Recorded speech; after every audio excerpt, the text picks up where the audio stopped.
Hey guys, I'm so sorry I did not get to y'all yesterday because I really wanted to. I was picking up this dude. It's hard to see him.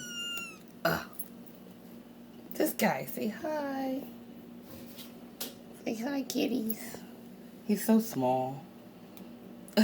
He's so small.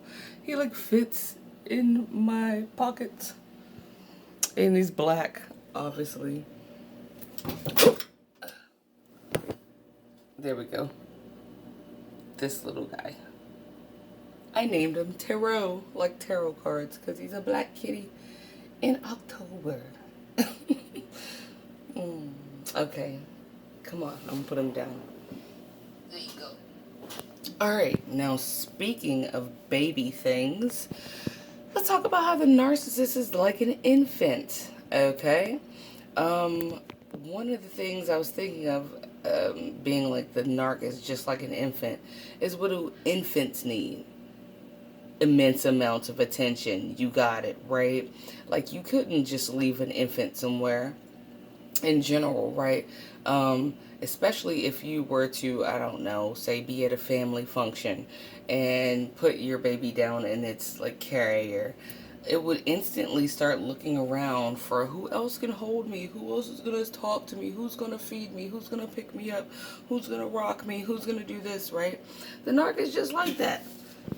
Only they're grown as fuck. A grown ass man or woman with infant vibes, right?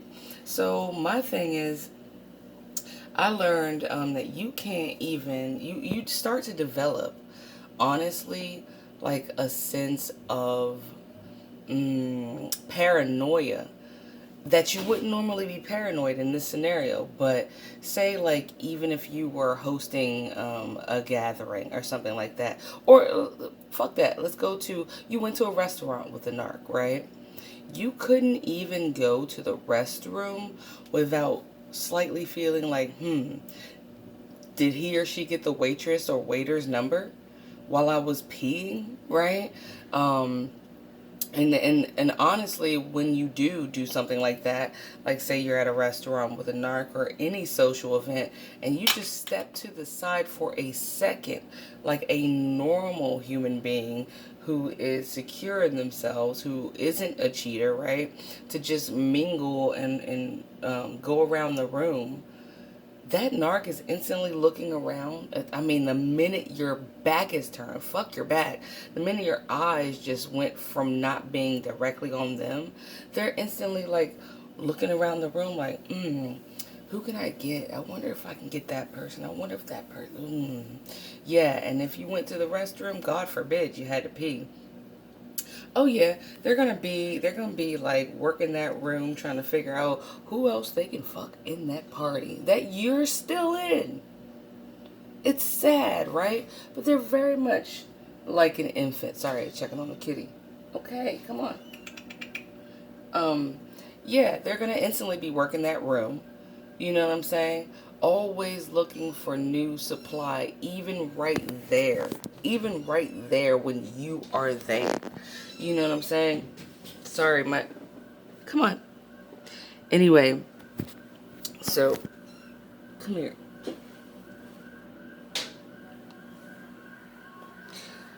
All right. Yeah, so they're going to be working that room. You can't leave them just like an infant.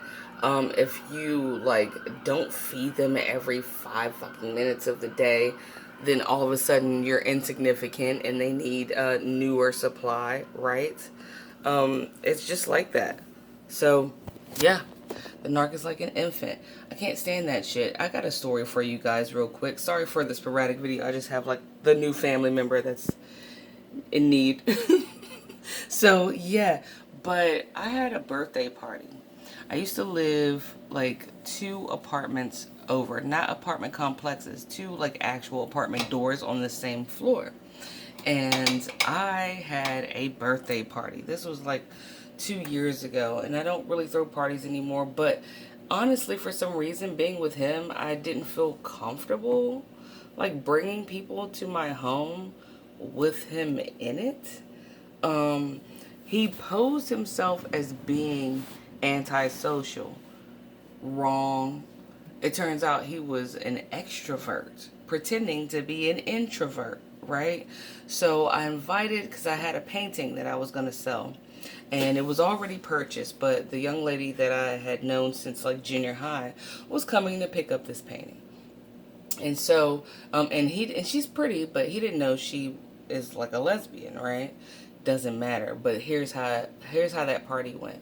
So not only did he invite his boyfriend he was on the DL with, which at the time I did not know, and his boyfriend's girlfriend, which he also has sex with, which at the time I did not know. But my friend comes to get this painting, right? And since she's Latina, I was like, oh man, put on some music you want. And it was like salsa music, right? And so we're playing this salsa music, and I went to the restroom. Now, lo and behold, now the Narc doesn't dance. This one supposedly doesn't dance.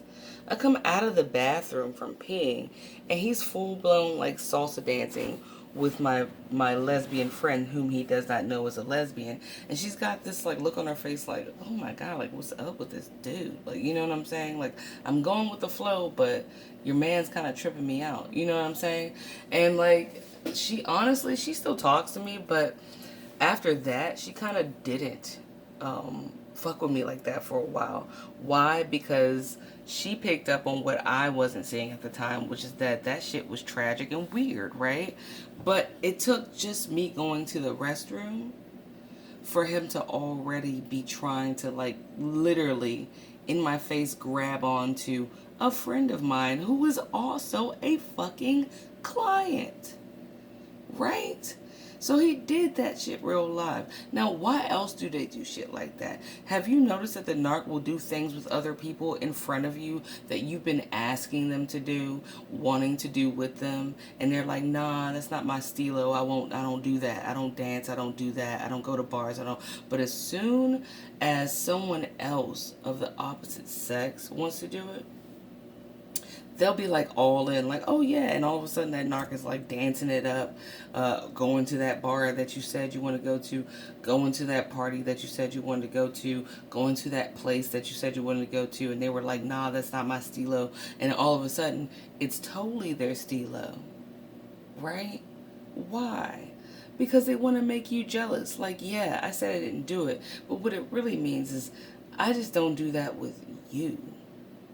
I'm going to use what you always wanted to do, and I'm going to do that shit in your face with other people. Has that ever happened to you guys? Because I noticed that happened a lot. He could have been having a really seemingly bad day, which I don't even know how his day was bad because he was living off me for free, but, and that's my, my bad. But anyway, he could be having a seemingly, like, not so great day, right?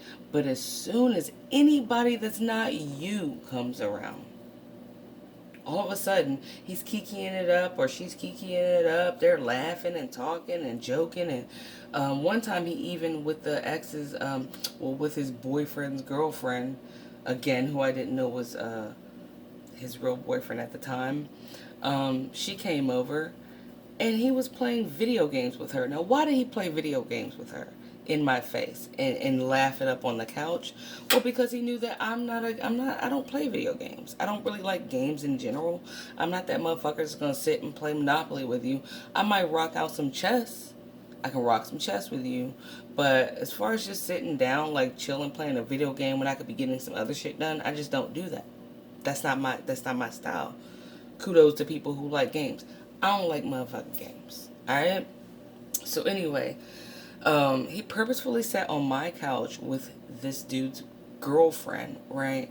And played video games and made sure to be like laughing it up and talking it up just so that I knew that she was better than me because she was willing to play the games.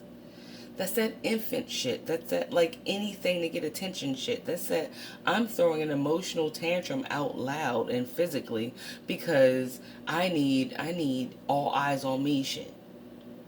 Right? Like that, the Narc is somebody that will honestly, if you had unisex clothes like I did, will borrow your favorite shirt or something just to like wear it and impress somebody else with that shit, just to get attention and make it clear to you, you should have paid more attention to me, like at all times, like you shouldn't even sleep. what you should do, you should be awake watching me sleep to make sure nothing happens to me because I'm a fucking baby. Anyway, I just thought about that. I'm sure I have like way more points to hit. You know what I'm saying? But it pissed me off. I'm like, you cannot literally, like, honestly, let me give you a tip for real that I give myself. If you even remotely feel, if you even remotely feel like you shouldn't take your significant other to a party because you don't know what they're going to do as far as like talking to other people, or if you even remotely feel weird, like I said, going to a restroom at a restaurant because you feel like, you're gonna get that person's number, then it's time for you to get rid of their ass. One more story real quick. When earlier before I married the narc, right, and this is where I should have really picked up on that shit. Earlier before I even married the narc, he got a job as a bouncer at a club. It was like this funky club with like a weird theme, like underground, right? And for some reason, I was like, I really don't want you to work that job. But honestly, it was any job that he worked. I kind of felt like, because it was like restaurant stuff, and I know the restaurant business, I've worked in it for many years, right? I was like, no, there's a lot of like shitty, slutty waitresses and shit like that. And I don't feel like that's the environment I want you working at, right? And he worked at this club. And lo and behold, I pop up at this club because I was bartending at the time. And I got off of work first. I went down to the bar that he was, working at as a bouncer, right? And he was sitting there, and I saw this older lady like hug him. You know what I'm saying? And for some reason, I was even jealous of the old bitch, which was in my mind like crazy, right? But honestly, I was correct because now he's actually also fucking a 60-year-old bitch. Now, I'm not calling you old if you're 60, but for someone at the time who's in their 20s, fucking with a 60-year-old, like, that's weird. That's a little weird. You know what I mean? So anyway, yeah, and then I end up getting in this like semi bar fight, or whatever, and then business was business. At the end of that night, I wasn't invited back to that club. But if you have to feel weird about somebody like that, then you don't need them, because somebody that is actually loyal to you, you won't feel bad going out of fucking town for work, because you'll know that there's not going to be another person in your bed. You know what I'm saying? Let alone you'll feel comfortable going to a restroom in a public arena without thinking, hey, the 2 seconds that it's taking me to take a piss, he done caught like 8 numbers and are going to willingly act on having sex with all those people. Anyway, yeah. So, sorry, I know this video is sporadic, but I love y'all, and I just wanted to touch base with you guys. And, see, my bad for not doing a video yesterday. I was just getting this guy. That's all. I was just getting this guy. Alright. Love you guys. And yes, the narc is a fucking infant. And we don't need... A lot of us are parents, like me. Do you really need a man-child? Like a old-ass child? Do you really need another child? Because having a narc is like having another kid in your house. Sitting at the table with your kids, waiting to see what you cook for dinner. How much money you made so they can get a new Xbox game or PlayStation game or some shit like that. Don't nobody have time for that shit. Get a real man. Get a real woman. And if they not real, dismiss. Alright. Love you.